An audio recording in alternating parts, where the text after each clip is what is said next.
Hello and welcome to Who Wore It Better, where we review Raw and SmackDown back to back and try and figure out which show won for the week. And as you can tell, my voice is still shot. It has not recovered from last week. I'm trying my best to rest my voice for future videos, only shooting when I have to. So that means a little programming alert. There will not be a classic pay-per-view review this week for Super Brawl 8. I'm going to try and rest my voice so I don't have to record. So hopefully by next week, that video will be up. But for right now, I'm here for Who Wore It Better. We're talking about the Superstar Shakeup. Raw opens up with Kurt Angle, but he doesn't get too far into his spiel before Sunil Singh interrupts him and introduces the U.S. champion, Jinder Mahal from SmackDown. He's the first name announced for the Superstar Shakeup on Raw. I think it's a good move to see Jinder on Raw. I mean, there's a lot of good potential matches for him now on the Raw side. Now that he's gone from jobber to, mid-card / main event kind of guy, he's got that main event seasoning on SmackDown, that kind of that credibility he's built up, and now he's going to be on Raw. So I like the potential matchups he has there. So Jinder makes some demands to Kurt, but Kurt has none of it, and basically makes the U.S. title match right then and there to anyone who makes their way out, and it's Jeff Hardy. A very fun opening match. I love the way Jeff is selling Jinder's stuff like death in this thing. Twist of fate, Jinder takes it kind of weird on the way down. Swanton, Jeff wins and is now the new U.S. champion. A very exciting way to open the show, not only with a high-profile name coming from SmackDown, but also with a fun U.S. title match and title change. Really good stuff. We get a singles match between Sasha Banks and Bayley in the latest chapter in their seemingly endless rivalry, going all the way back from NXT days. But I love this match. I love the stuff they did. I love when they started slapping each other and throwing punches near the end. Things are getting emotional. Things are getting personal here in this contest. Banks' statement, but before anything happens there, the Riot Squad interferes and they beat down both the women. I'm kind of ranking the moves for the shakeup this week as either good or meh. Nothing's really truly bad. Basically the worst I can get is meh. I think the Riot Squad is kind of a meh move, honestly, because they didn't accomplish much on SmackDown and they had a pretty low ceiling as a group there, so I don't know what they're going to do on Raw. I'm kind of surprised they didn't break the group up, to be perfectly honest, a little bit at least. We'll see. I have my reservations. We get the Authors of Pain versus Heath Slater and Rhino in a surprisingly competitive match. I thought that Rhino and Slater wouldn't get a lot of offense in, it'd just be a big old squiggity squash, but it turns out they made it interesting. The AOP wins, of course, but yeah, I thought it was very competitive. Do you think they got too much in? Let me know in the comments. Up next, Miz TV with his guests Kevin Owens and Sami Zayn. Of course, last week on Raw, they fought in a singles match to fight for the final space on the roster, but they got a double count out. So Kurt Angle comes out and asks the question we're all wondering, how can they be signed to Raw when they weren't on SmackDown to begin with at that point? Then Sami pulls out a printed version of an email, then his reading glasses, and when he put those on, he looked about 20 or 30 years older than he actually is. So he reads the email, and basically Stephanie McMahon undermines Kurt and signs the two of them because of how well they worked, how well they fought the previous week. So then Kurt Angle counters that by saying, because first of all, Miz is hyping up this big new alliance between him, the Miz Taraj, and Kevin and Sami. Angle retorts by saying that The Miz is going to SmackDown sans The Miz Taraj. I think that both sides, Kevin and Sami to Raw and Miz to SmackDown, are great moves. I'm really excited for now. We're going to get Daniel Bryan versus The Miz at some point on SmackDown, and I'll talk a little bit about that on the SmackDown side, but yeah, we're finally getting that, folks. It's the final match of the Tag Team Eliminator Series as the Revival take on the Woken Lovers. The winners of this match will face the Bar in Saudi Arabia for the Raw Tag titles. Matt and Bray, I think it's really funny because their entrance, they're on stage, and Matt is to the left and Bray is to the right, but their name keys are in reverse. A little bit of a production botch there. Their mashed up entrance theme is a little weird too. That's going to take some time to get used to, if I get used to it at all. I didn't really dig it there. Another good match here between the two teams. Matt and Bray win with like a modified twist of fate, like a wheelbarrow thing from Bray. That was kind of a weird add-on to the move. But anyway, they win and they'll face the Bar in 2 weeks. I'm excited for that match. Backstage, we learned that Breezango is now on Raw. They issue citations to the Bar, and I love the way Cesaro and Sheamus react to Breeze and Fandango and their antics here. I think it's a good move. I've talked before about how much I love this team, and I love their humor, and the stuff they did with Fashion Files on SmackDown was like the best part of last year on that show, in my opinion. So I think Raw's tag division is looking quite robust now, and I think that this move will hopefully breathe new life into that team. We now discover that Natalya has moved from SmackDown to Raw. And again, that's a pretty good move. I think she's done all she can in the women's division on SmackDown. You can only work Charlotte so many times before it gets kind of boring. So it's good to see her move over there and have some new matchups right now. I just don't want to see them try to repeat the same dynamic with the Riot Squad that she tried doing a month or two ago when they debuted. Because now that all four of those women are now on Raw, I don't want to see that again. We get Ember Moon versus Mickie James. Nia Jax, the new women's champion, is on commentary, and Alexa Bliss is supposed to be joining her for it, but she hangs in the backstage area and says in a little picture-in-picture that Nia Jax is a bully and Alexa doesn't want to be anywhere near her. I mean, they would have helped things if they at least put the chairs on opposite ends of the table. They had them like right next to each other. That would have been, I agree, Alexa, that would have been super awkward. Anyway, oh my God, that eclipse and the way Mickie James sold the eclipse at the end, the huge flipping bump. That was great. That's the best I've ever seen that move. Ember Moon wins.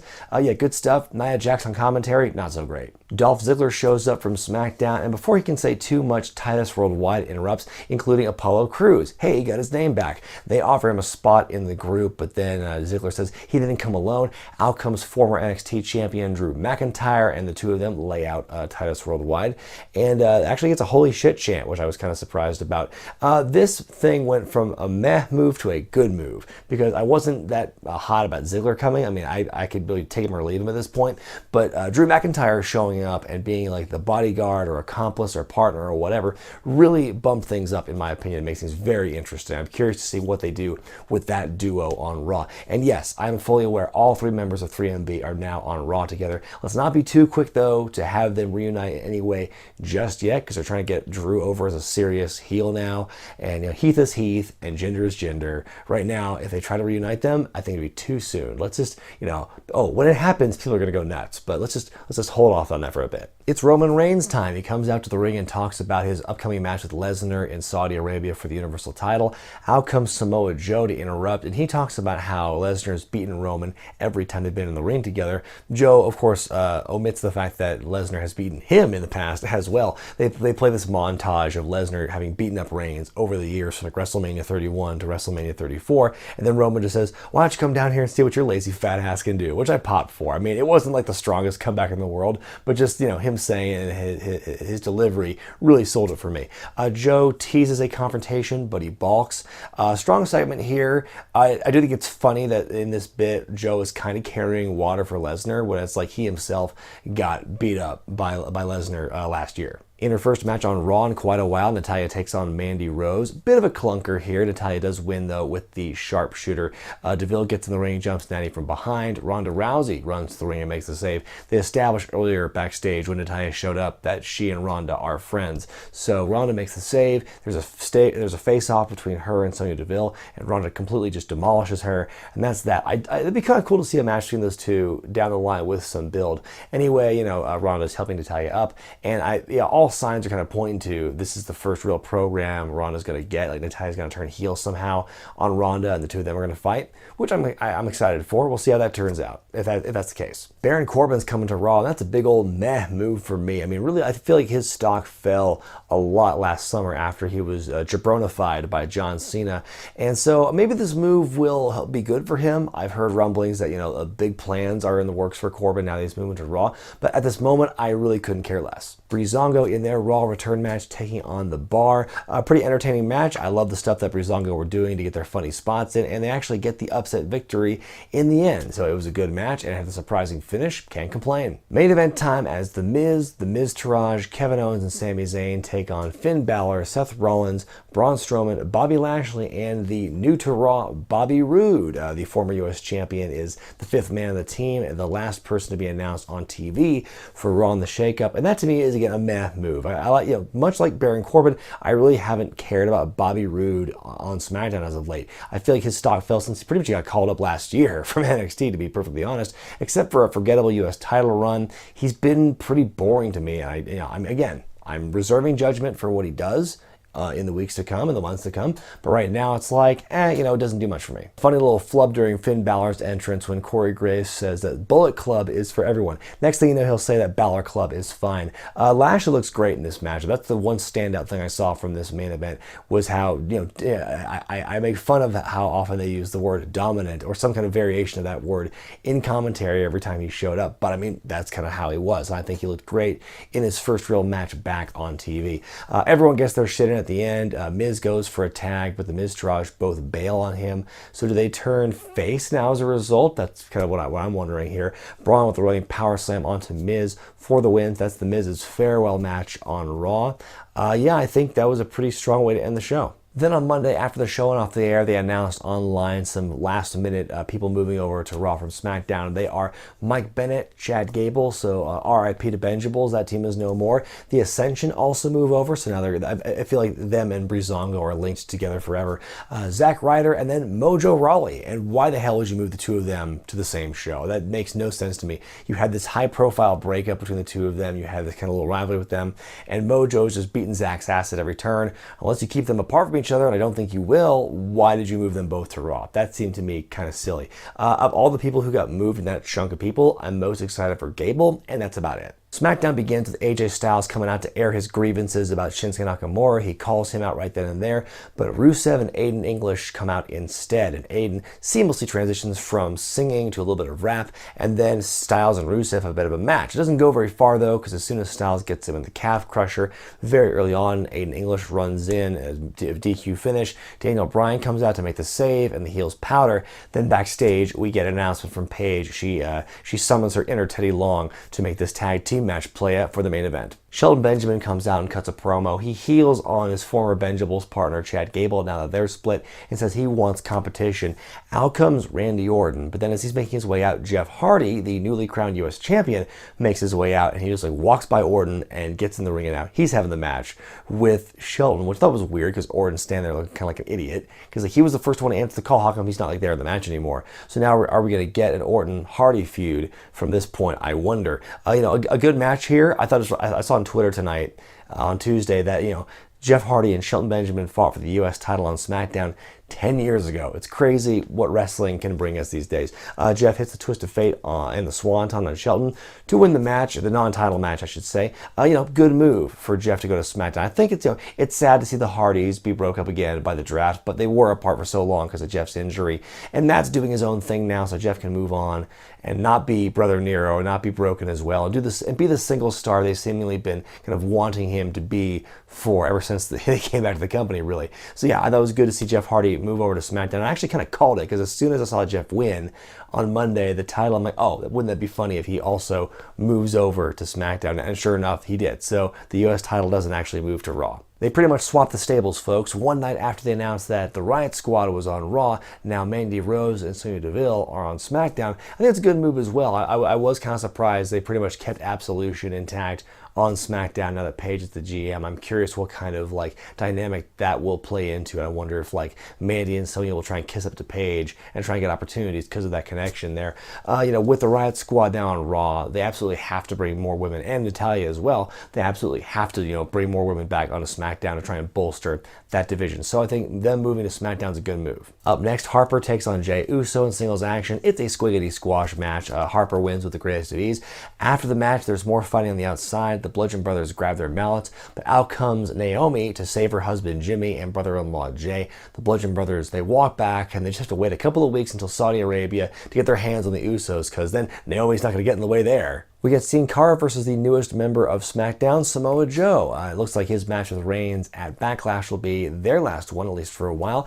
Joe beats Sin Cara handily here, then cuts a post-match promo calling out guys like Randy Orton, AJ Styles. He says he's going to beat Rollins for the IC title in Saudi Arabia, then beat Reigns at Backlash, and he hopes for the Universal Championship. Good promo and a good move for Joe. I think it's really one of the biggest moves. It's terrible for Raw. Honestly, it's bad for Raw, but I think he is one of Raw's biggest names at the moment, but I think he'll do really well on SmackDown. I think there's a lot of potential matchups there that could be really good for him. Looks like we may get that dream match that I talked about with him and AJ Styles that returned from the old Impact days.